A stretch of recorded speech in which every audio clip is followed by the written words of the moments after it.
But now we have the testimony of a woman who was vulnerable about sexual assault that occurred on herself. And we have denied women who were sexually assaulted who could not testify. I want you to hear from members of Congress, and I want to just offer these words. As I sat in the hearing room listening to Dr. Ford, as we just stood up in the hearing room and were asked to leave because we were standing, members of Congress, the pain was without expression.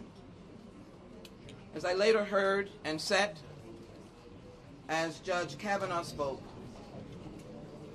I could not believe that minimally there were not members of the Republican Senate that did not have mothers and daughters and sisters, girlfriends and wives that did not feel the pain that I felt as Judge Kavanaugh spoke, and not in any way disrespecting his humanity and his family, but as he began to attack and to suggest that a woman who was terrified was part of a conspiracy.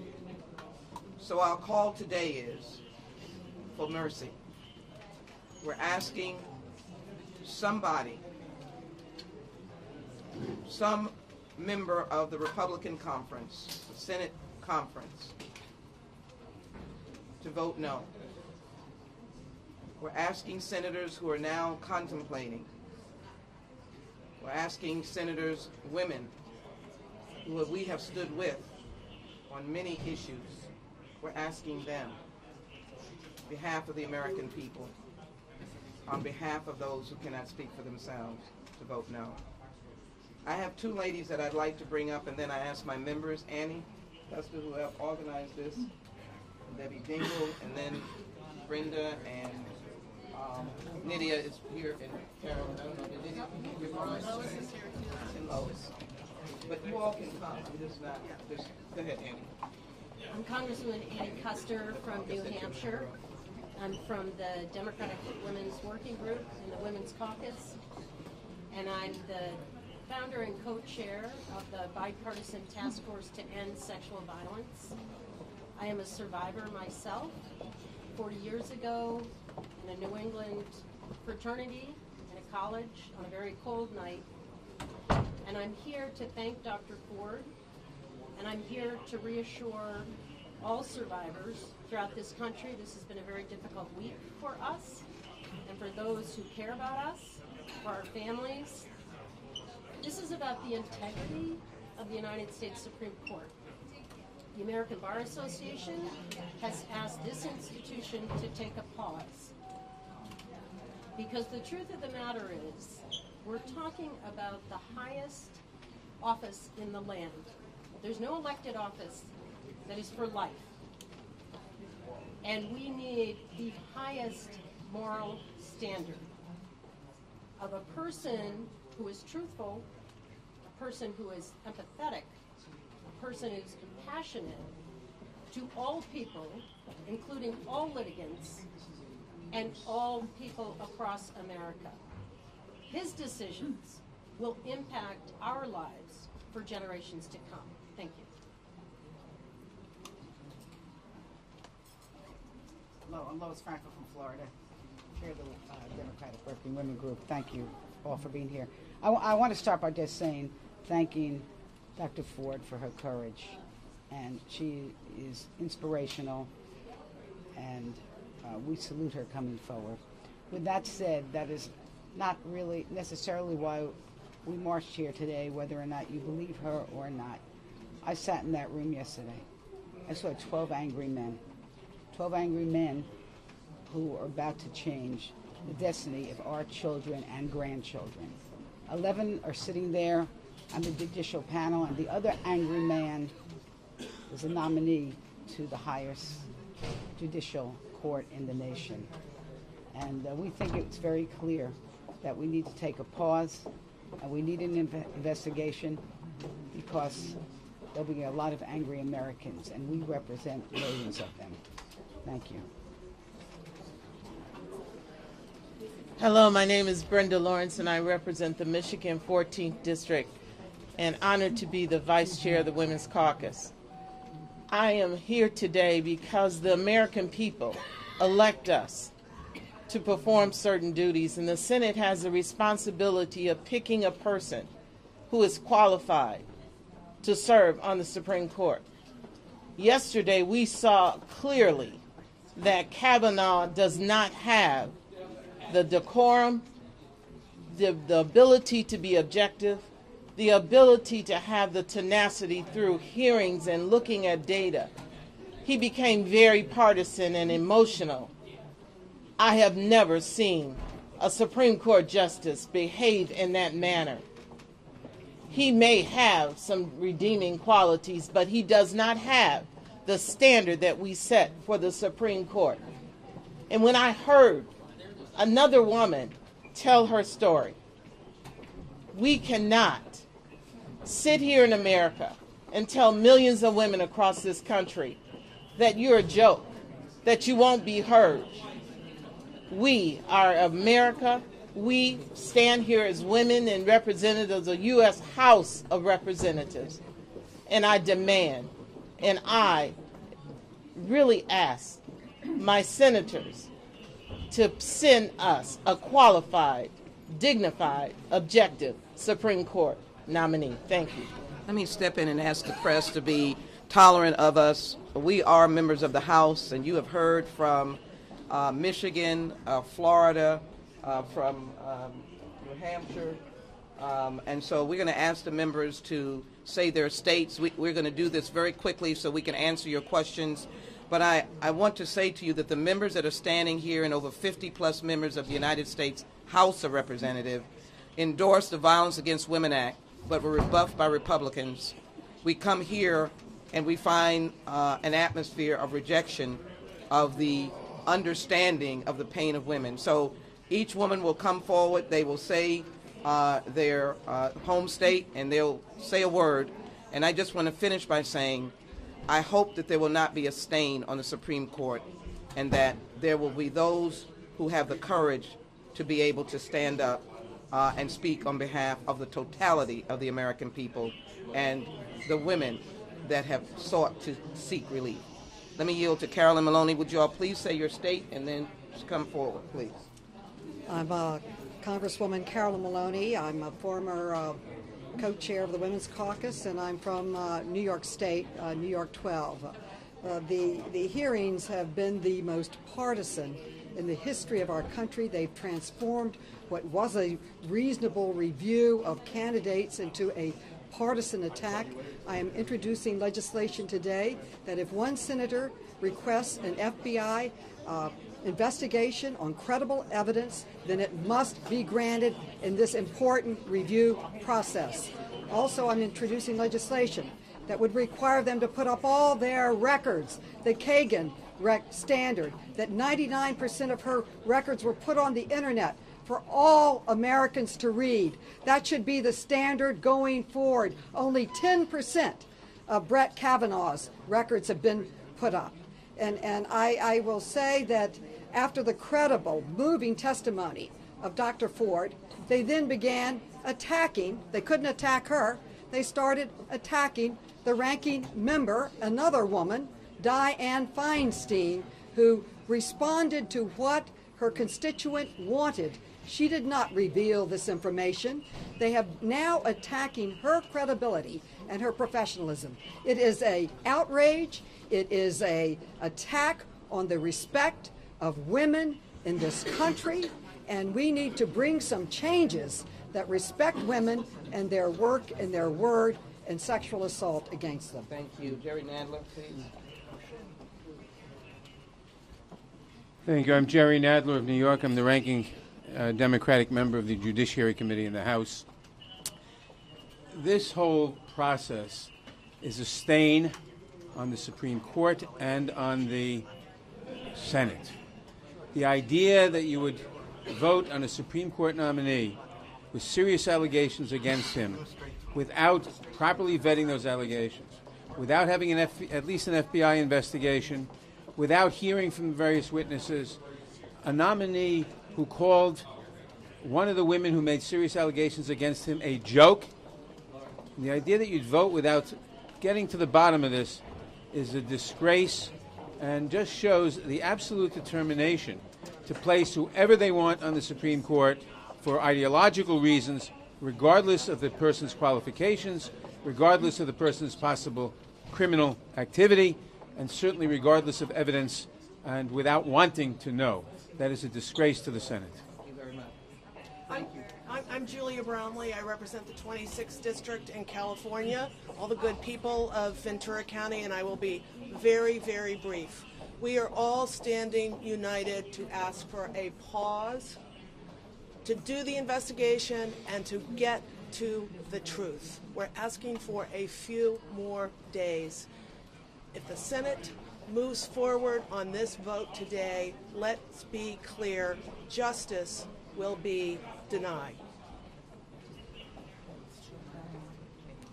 I'm Debbie Wasserman Schultz. I represent the 23rd District in South Florida.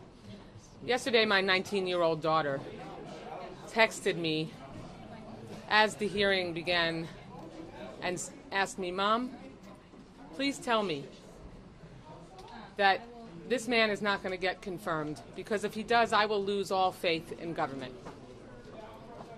As she live texted me, and she's a college student, as she live texted me throughout the day while she was riveted to her laptop watching the hearing, she asked me, why won't they just open the investigation? Why won't they just get to the bottom of what really happened? Try to get more facts. How is that fair? It was so clear to me that the women of this country, the young women of this country, are treated as second-class citizens in almost every way. And it pained me to tell my daughter that one of the last isms, sexism, to fall in our country will be the discrimination and abuse of women. Women should be believed. Our young women should feel like they have an equal and fair shot at anything they experience in this country. And yesterday's sham hearing showed that that is not the case. And I am so angry and disappointed in Jeff Flake, because for him to say in his statement that there was some kind of too high standard that Judge Kavanaugh was being held to yesterday, and that what we really need is more evidence, well, then he should be leading the way to call for a reopening of the FBI investigation so we can get to the facts. Then the senators would have the opportunity to make a fair decision. Thank you. I'm Congresswoman Jan Schakowsky from a district in the city of Chicago. So the president said yesterday, now America can see why I nominated this man. Well, you know what? I agree with that, because the statements of Brett Kavanaugh were clearly unhinged. They were partisan beyond belief. They were sexist. How about the treatment of Senator Klobuchar? Really? He's going to bully her in a hearing about sexual assault on his part? I also want to say that what is the message that is being sent to young men and boys, high school kids? That it's okay, forget it, especially if you go to an elite school, that you are able to do whatever you want, because years from now, you too could be on the highest court of the land. There's also evidence, by the way, that he lied in his in the nomination hearings when he was a candidate for the district court. Where's the emphasis on that? That he actually lied to Congress at that time. We saw a spectacle yesterday that showed the kind of bullying, the kind of sexism, and the kind of politicization of a process. Shame on the Republicans for allowing this to move forward without a further investigation. And we should just see Judge Kavanaugh pull himself away. He should disqualify himself, and if not, then the Senate has to do it. We have a few more members that are coming up. I just want to indicate that we have a gentleman here, so we want to make sure that we get the gentleman in to answer Senator Lindsey Graham's comment that he voted for two former senators, nominees by President Obama. None of them, Justice Kagan's and Justice Sotomayor, had these allegations. And so it is no comparison at all. I'm Congresswoman Joyce Beatty from the great state of Ohio. My message is simple. Today I join not only my colleagues, but women and men across this nation standing for justice, asking for integrity, asking for an open investigation. Let us not forget that this appointment is a lifetime appointment. So it is not just for the present. It is for the future. It is for my grandchildren and those yet unborn that we stand today saying we stand for the people. Thank you. I'm Suzanne Bonamici from the state of Oregon. And I say, as a policymaker and as a mother, to Dr. Blasey Ford, thank you so much for your courage as a survivor to come forward and tell your important story. But yesterday was a sad day for this country and for our institutions, because to watch Brett Kavanaugh, Judge Kavanaugh yesterday, get angry and be partisan while being considered for a lifetime appointment on the United States Supreme Court. So to our senators, even if you doubted Dr. Blasey Ford, and I believe Dr. Blasey Ford, but even if you doubted, please, listen to the American Bar Association. Listen to the women and the people across this country who are saying, stop, get the facts. We cannot have someone who is an angry partisan on our United States Supreme Court. Imagine the parties who appear before Judge Kavanaugh after watching him yesterday. Stop this procedure. Let's start over and find someone for the United States Supreme Court who is worthy of a lifetime appointment. Congresswoman Val Demings, a former chief of police. I'm Val Demings. I represent the 10th Congressional District in Florida. I served 27 years in law enforcement and had the honor of serving as the chief of police. And let me just say this, today is a very sad day for America. I've spent a lot of time, almost all of my adult life, trying to right a lot of wrongs in America. And I have to say, I am so disappointed. I think things go wrong in our country when good men and women fail to do their job, whether they're members of the Senate, the House, in law enforcement, or on the judiciary. It is quite disappointing to listen to Senator Grassley, had an opportunity to get it right 27 years later, failed. Senator Hatch had an opportunity to get it right 27 years later, failed yet again. Clearly disappointed in Senator Flake, but are we shocked, really? When it's all about you, that's what you do.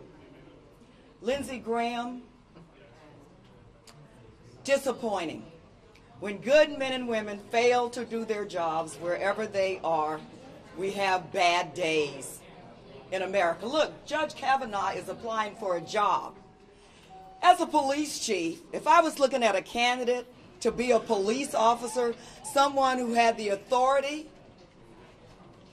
to take your freedoms away, and he or she presented the resume, the allegations that we have before us, what would your stories be if I hired him to do the job of a law enforcement officer? Why would we hire someone with multiple allegations of sexual assault to sit on the highest court in the land? Now, surely we can do better than that. And if these cast of characters in here were not do their jobs, my faith, my hope rests in the American people to rise up and do not accept the crap that is being forced upon you. Thank you. My name is Juan Vargas. I represent the 51st Congressional District in San Diego. And I'm here for a simple reason, and that is I believed her. I listened to her yesterday, Dr. Ford, and I believed her. Yes, thank you. I believed her. And I looked at him, and I thought, what would this guy be like with a few beers in him? The outrage that he had, his demeanor, and drunk, I believed her even more. I'm Congressmember Nanette Berrigan. I represent California's 44th Congressional District. I was in the room yesterday when Dr. Ford was testifying, and what I thought was pretty remarkable is how on the left side of the dais, not only were there no women, but the response to hearing the testimony, the disinterest amongst some of the senators in even hearing what was said, kind of looking at the clock, just waiting for the thing to be over, almost as saying like, yeah, we're doing this just to do this, but not really to listen, not really to make an informed decision on what Dr. Ford had to say. And so to be in that room and to see that was disappointing. And then, of course, to then see and hear some of the remarks by the senators once Brett Kavanaugh started to speak, just reconfirmed my concern on that. It was just a show. It was just to allow her to come in and speak, but there was a prejudgment already made. Now, when I came to listen to Dr. Ford, I came with an open mind. And I said, let me see what I hear. Let me see if there's anything that she says that gives me any doubt. And I didn't hear any of that yesterday. What I heard was heartbreaking. A woman who was sharing her story, who was so brave and coming forward and sharing her story, who had everything to lose, really, and nothing to gain. And so to see how she was treated, to hear how she was treated, and then to see this just disparity and how Brett Kavanaugh was treated yesterday compared to her was pretty remarkable. It is a sad day, as my colleagues have mentioned, a sad day today that we're rushing this through. People have said, oh, will you support her because you're a Democrat? That is a mischaracterization of what is happening here, right? When you think about President Trump's prior nominee, went to the same school, we didn't have this issue. This wasn't the same thing. We also didn't have multiple women who stepped up, who said, I was assaulted. And a day and an age like today, during the Me Too movement, this is taking us backwards. It's not taking us forward. It's sending the message again that maybe you shouldn't speak. Why? Because this is how you're going to be treated. You are going to become the person who we're going to go after. And that is wrong. And that's why I'm here today. I heard the testimony of Dr. Ford in the room. I believe her. And because of that, I think we need to have an FBI investigation. There is no good reason not to have an investigation, to gather facts, to talk to other witnesses, and to get to the bottom of the truth. And that's what I believe we deserve when we are assessing the next Supreme Court justice. Thank you.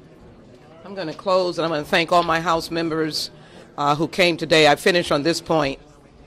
Should we go down the same journey that the administration is going down in dismissing the Department of Justice, dismissing the FBI, and having a justice or a judge try to diminish the work of the FBI by suggesting their 302 reports, and that's all they are. And everybody knows that when the FBI investigates, whether it is a background check, it is a meticulous matching of the facts. And as a ranking member on the Criminal Justice Committee, I believe that we have diminished institutions. We have seen the three blind mice that hear nothing, see nothing, and say nothing in the body politic of Republicans. I pray, as I said, that 2 women will stand up and be heard with a vote no against an individual that if they wish to bring him back, which is their prerogative, to nominate him again, then let it be with a full airing of all of those who seek to be heard and to eliminate the pain and the stain that is on this process. With that, I will take a question. I think we're having votes in the House. Yes, sir. If Democrats take You back are with ABC News, John Parkinson with ABC News. Do you believe that if Democrats take back the House, that they should consider reopening this issue and holding hearings, examining this whole issue from front to back? And do you think that's worth proceeding to impeachment process with justice? Well, first of all, I think all of my colleagues are going home to do their best to present themselves to their constituents, and we don't know what's going to happen in November. What I would say to you is the collective body of members of Congress and the United States Senate, the House and the Senate, have an obligation to the people of the United States to do due diligence and oversight. And I would venture to say that the interest in oversight over this process, but someone told me to stop talking about process, and I agree with them. To talk about a woman who came here who was terrified and talked about her sexual assault. And so if members have a conscience, then whether you're Republican or Democrat, we come back here in whatever majority that we're in, that we will take the duty and responsibility of our jobs, our oath of office, and investigate. Because there are individuals putting aside any left-wing conspiracy, which I have never found yet to see, know nothing about, can't imagine why the words Clinton came out of this individual's expressions unless he was guilty of doing that kind of act when he was engaged in that proceeding, of which I was a member of the House Judiciary Committee during that time. So I would just say that the role of this House and Senate is to investigate. And whatever party majority is in, it should be above that, and we should investigate if we find a faulty system. Anyone else? Let me thank you all very much and all the House members that came and the work of the United States Senate. And again, I am prayerful. I think that's all I can say. And hoping that the ultimate look and presence of the Supreme Court does not have this stain on it as we go forward. Thank you all for being here. Thank you.